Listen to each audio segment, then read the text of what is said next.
Hello Scorpio, Sun, Moon, Rising and Venus signs. Kamusta kayo? Sana po'y nasa mabuti kayong kalagayan. Welcome back po sa Star Tarot. At kung bago kayo rito, welcome din po kayo. Please subscribe, like, share my videos, and leave me a comment po kung naka-resonate kayo. Thank you. So, tignan natin. First message ninyo, we have alignment. You can do hard things. No? So, napakaganda. Kasi, you will be aligned, no? Siguro with the divine, kung anong plano niya para sa iyo. Maaring yun din, no, ang pwedeng mag-unfold sa buhay ninyo at this time. Pwede rin na naka-align na din, ano? Naka-ready na yung mga tao, circumstances, mga resources, 'di ba? Nakakailanganin ninyo in order for you to carry out kung ano man yung mga pangarap ninyo or ano man yung mga kailangan ninyo. Ano man ang mga kailangan ninyo sa buhay ninyo sa ngayon. Maaari, no, na even the stars are aligned para sa iyo, 'di ba? Or mga tao, circumstances, naka-align na din 'yan para sa iyo. Para matupad mo kung ano man yung mga gusto mong matupad, no? At because you are in alignment, no, with the divine and the divine plan, kaya siguro kahit mahirap, kahit mahirap na sitwasyon, walang problema. Kayang-kaya mo 'yan, no? Masolusyonan. So, you also have time, trust in divine timing. Okay? Lagi lang din kayo magtitiwala, ano, sa divine timing. Kasi, lahat naman ng nangyayari sa buhay natin is according to the divine order and timing, hindi ba? Kahit anong pilit natin sa kung ano man ang bagay na gusto nating ma-achieve and in the form na gusto nating ma-achieve ito, di ba? Kung hindi ito parte ng divine plan and it's not in divine timing yet, no? Kahit anong effort, wala talaga yan, 'di ba? Kaya nga, dapat hindi tayo nagmamadali. Dapat hindi natin kinukulit, no, ang universe. Kasi, God knows kung kailan natin kailangan ang mga kailangan natin. 'Di ba?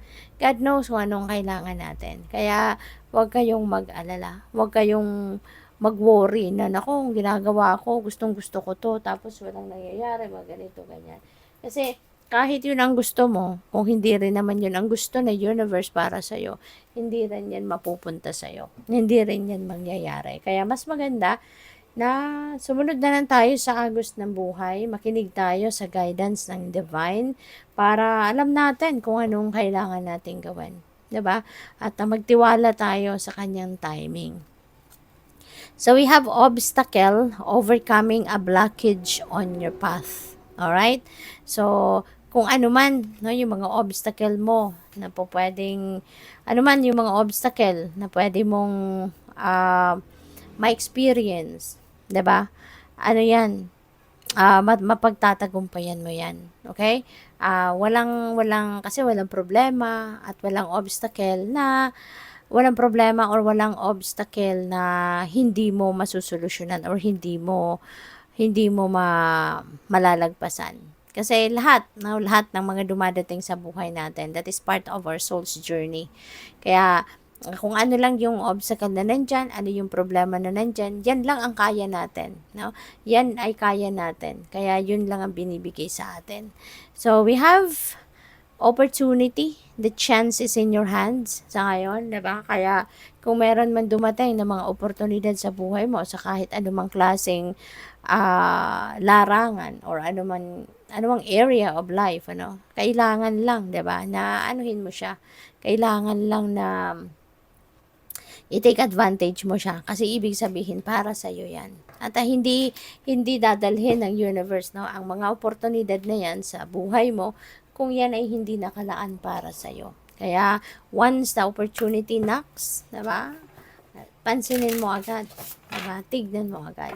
So, by the way, maraming salamat, no, for subscribing to my channel. At kung hindi pa po kayo nakakapag-subscribe, subscribe na po kayo.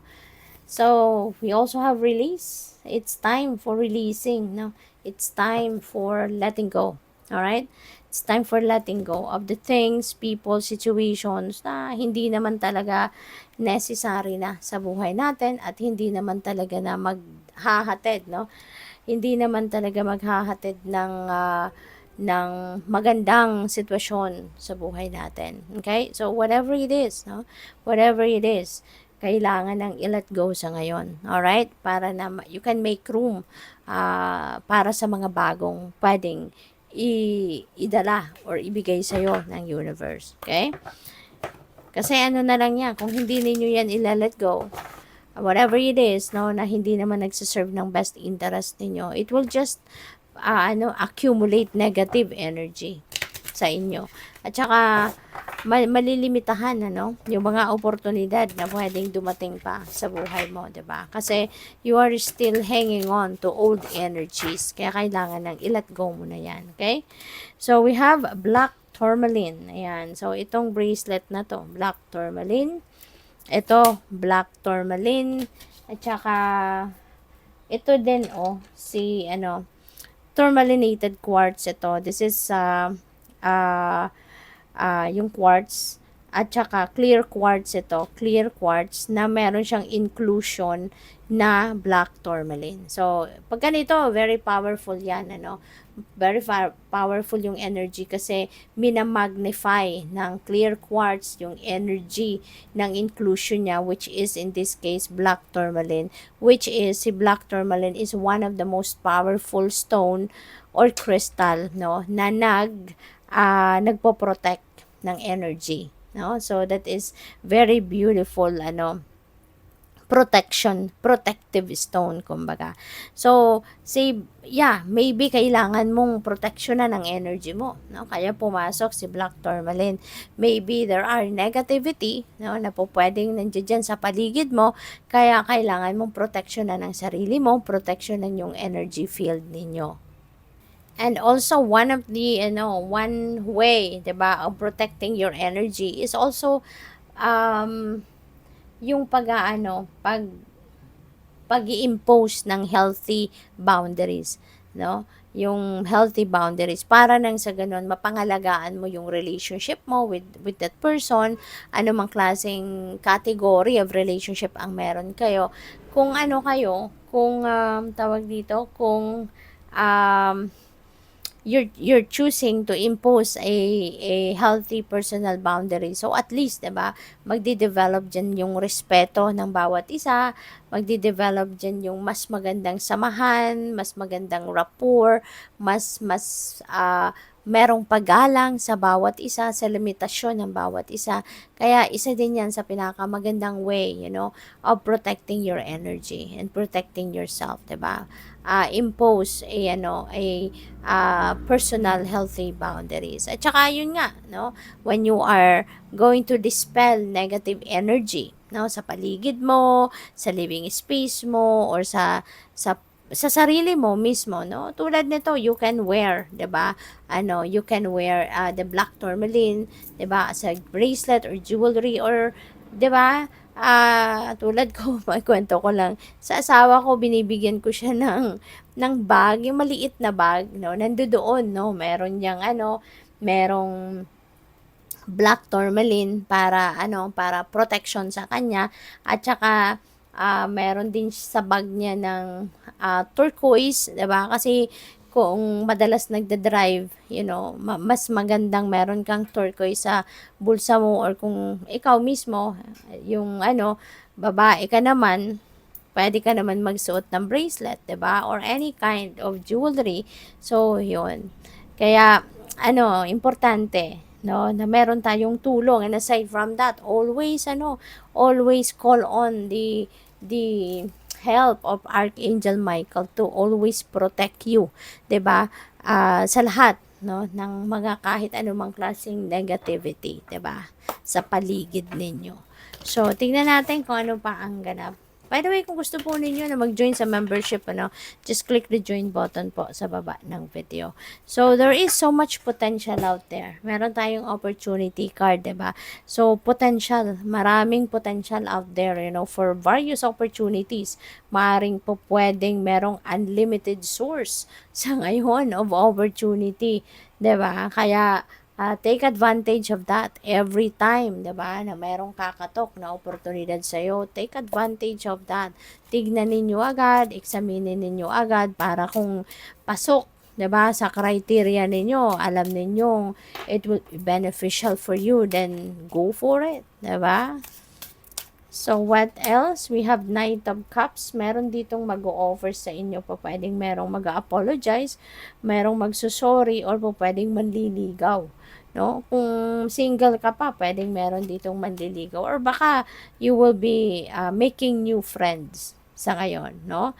So, Four of Wands, celebratory energy ito. Kaya most likely, meron kayong mga okasyon na isi-celebrate or baka meron kayong mga achievements, mga ganon. Pwede rin reunion ito. You know, pwedeng may kasalan, pwedeng may anniversary na pupuntahan kayo. So, with the Tower energy, this is a big surprise na pwedeng mangyari. This is a little shake-up, no, sa buhay mo. Depende yan sa inyong sitwasyon po. Pwedeng magkakaroon ng little shake-up sa inyong trabaho, sa trabaho, career, 'di ba? Ganon, or relationships, or family. You know? So, pwedeng meron ditong biglaan. Kasi si Tower kasi biglaan ito, no? So, kung mag-resonate ito sa inyo, then kayo lang noon ang nakakaalam, no? Kung anong klase, 'di ba? Kung anong klaseng pagbabago or anong area of life ang pwedeng magbago rito. Pero ganun pa man, ano? Maaaring mawindang ka dito, ma-overwhelm ka, pero just hang in there. Kapit ka lang. Okay? Huwag kang mawawala ng pag-asa. Kasi kung saan ka man dadalhin ng change na to, naka-align ka na niyan sa ano mo. Naka-align ka na sa life purpose mo, naka-align ka na sa destiny mo. Kaya this is where you're going to be happy. Kung saan ka dadalhin ng pagbabagong ito. Kaya okay lang yan. Magulat ka man, mawindang ka man, that's okay. Sa simula lang yan. But once na nakapag-settle ka na sa kung saan ka dadalhin ng change na to, mas magiging excited ka na at magpapasalamat ka na nangyari ang nangyari. So, good luck sa'yo. Thank you for watching. Love and light. Namaste.